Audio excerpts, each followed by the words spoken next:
Assalamualaikum warahmatullahi wabarakatuh. Salam sejahtera untuk kita semua, teman-teman yang saya cintai.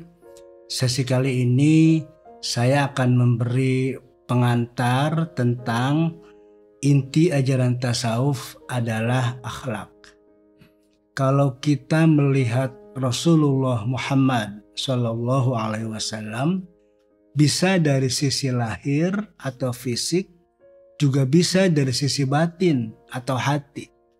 Karena itu, para ulama dalam melihat sosok Rasulullah itu dari dua aspek tersebut. Nah, sisi lahir itu melahirkan disiplin ilmu fikih, dan sisi batin melahirkan disiplin ilmu tasawuf. Teman-teman yang saya cintai, dalam dunia Islam, fikih memang lebih berkembang secara pesat. Kenapa?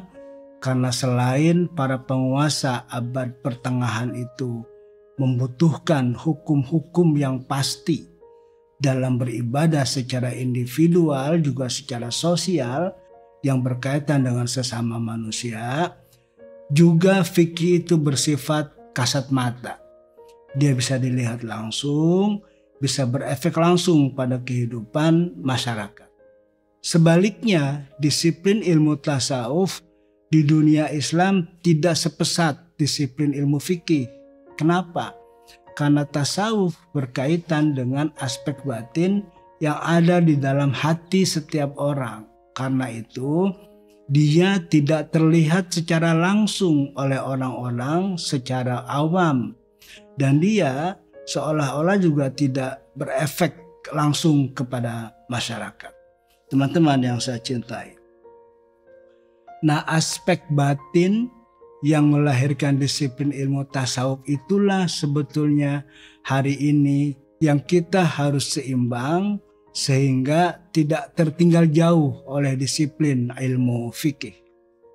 Kalau kita melihat Rasulullah dari disiplin ilmu tasawuf, maka yang kita lihat adalah aspek hati dari Rasulullah SAW. Apa yang dikerjakan secara hati oleh Rasulullah dan apa yang dilakukan pada saat-saat tertentu yang mungkin orang lain tidak menyaksikannya. Kalau fikih kan sebagian besar perilaku Nabi disaksikan oleh orang lain. Dia berkaitan dengan rukun wudhu, rukun sholat, puasa, haji, zakat, semuanya terlihat dalam perilaku fisik Rasulullah. Sehingga melahirkan hukum-hukum yang terumuskan dalam disiplin ilmu fikih. Tapi dalam tasawuf memang tidak terlihat langsung karena ia berkaitan dengan hati. Karena itu kalau kita sederhanakan aspek lahir Rasulullah yang melahirkan ilmu fikih dan aspek batin Rasulullah yang melahirkan ilmu tasawuf, keduanya harus seimbang.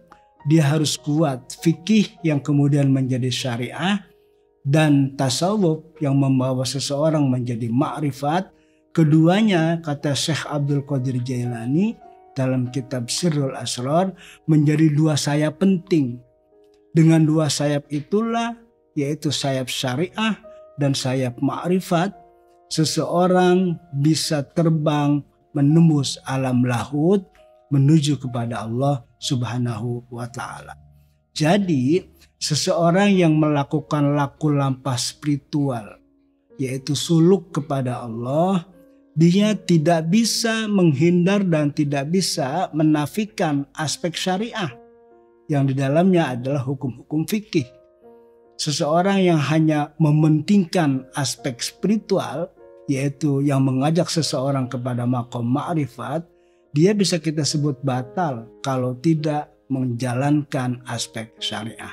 Teman-teman yang saya cintai, karena itu kita harus mengerti sebetulnya esensi dari ajaran tasawuf itu apa. Para sufi banyak yang memberikan keterangan tentang apa itu ilmu tasawuf. Misalnya salah satunya seorang sufi besar dari generasi Ahlul Bait, yaitu Syekh Muhammad bin Ali bin Al-Husain bin Ali bin Abi Thalib, yang mengatakan at-tasawwufu khuluqun faman zada 'alaika fil khuluqi zada 'alaika fit tasawuf. At-tasawuf itu adalah akhlak. Kalau akhlak seseorang bertambah, maka tasawufnya juga bertambah. Demikian juga kalau akhlak seseorang menurun, maka tasawufnya pun menurun. Teman-teman yang saya cintai, sufi lain, Syekh Abul Hasan An-Nuri, sufi dari generasi setelah tabi'in, menyatakan, la tasawufu rusuman wala uluman walakinnahu akhlakun. Bukanlah tasawuf itu berupa praktek-praktek formal dan teori-teori ilmu pengetahuan, tetapi tasawuf itu sesungguhnya adalah akhlak.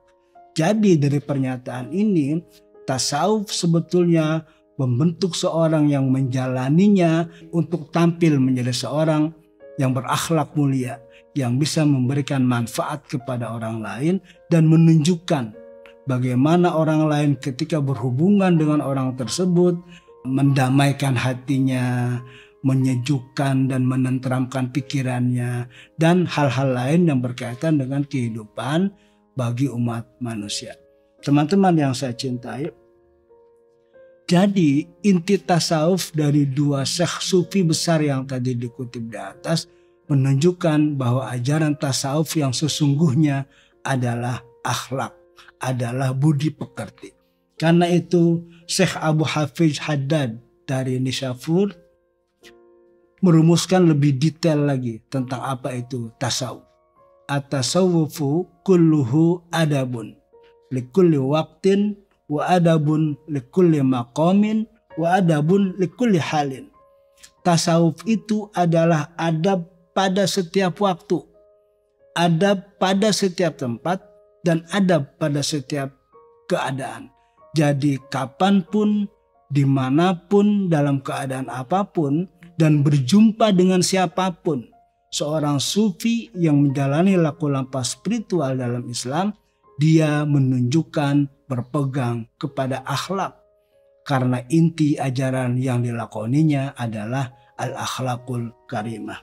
Semua ini saya rangkum dari sebuah kitab tasawuf tertua yang dikarang oleh Al-Hujwiri, yaitu Kashful Mahjub li Arbabil Qulub. Syekh Al-Hujwiri dengan nama lengkap Syekh Abul Hasan Ali bin Utsman bin Ali Al-Ghaznawi Al-Jullabi Al-Hujwiri wafat pada tahun 465 Hijriah atau 1063 Masehi. Dan itu diyakini oleh para ahli, para researcher sebagai manuskrip Persia tertua tentang tasawuf di dunia Islam.